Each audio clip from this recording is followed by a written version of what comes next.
Is programming fun?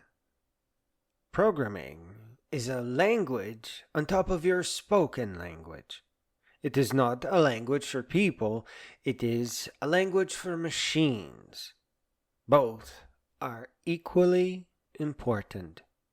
Being able to program is as huge as being able to talk to other people and or read books. And learning programming today is nothing like what it used to be a few years ago, because today you have artificial intelligence. There are three major sources of information on programming: video tutorials that you just look at, text tutorials that you follow, and artificial intelligence that you ask questions about odd things and then learn terminology from.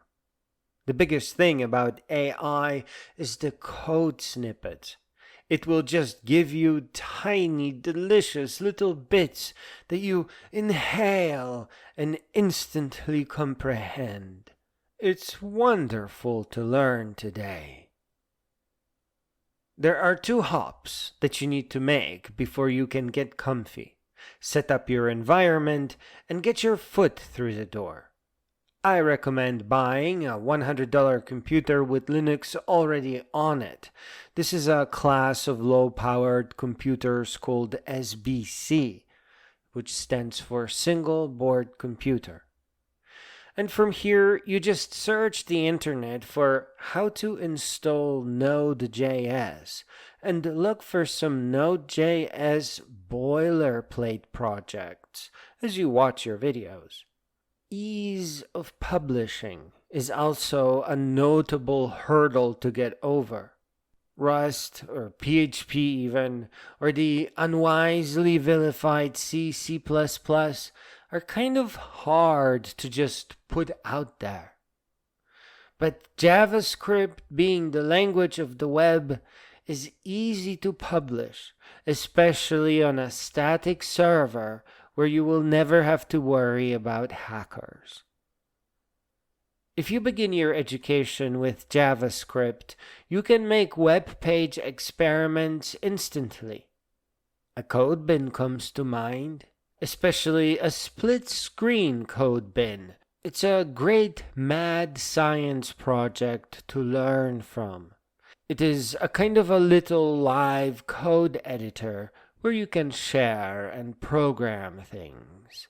When you work with desktop applications or find some secure way of doing it, you can make your online web applications editable. It is a very fun challenge, and quite the challenge to secure it all. A wiki is also a great start. Of course, here you don't have to worry about code execution and exploit. Wikis are more powerful than ever in the age of AI, as AI can help you with whatever you are typing up. Personally, I'd love to write a code cookbook with the aid of AI.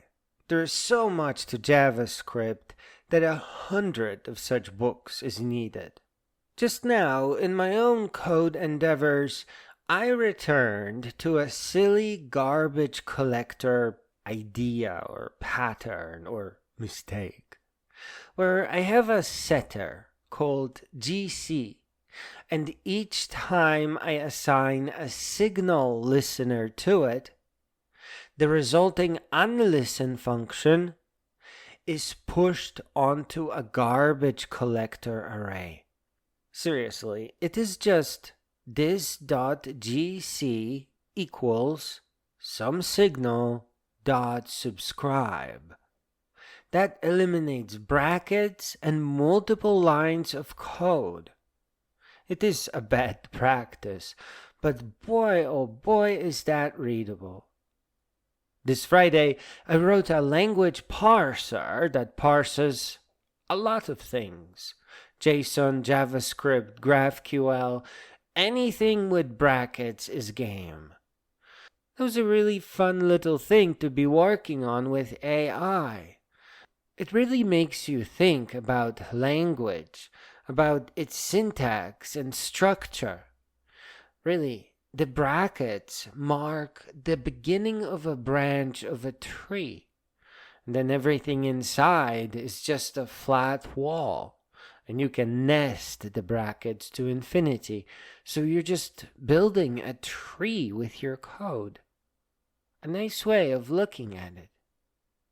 A programmer is just a happy watchmaker. The pieces can be tiny or very big, and it is all so incredibly fun. Stupid fun. I have honestly not been bored since I was little, like maybe 7 years old. Anytime nothing is happening, I'm either diagramming or going over code in my head. Just now, I pushed myself away from a gnarly templating engine for my visual programming language. In a year or so, I'll be doing advanced interface design based on fantasy futuristic user interfaces, and I'm already dreaming about that. I must have written some 10 visual programming languages by now.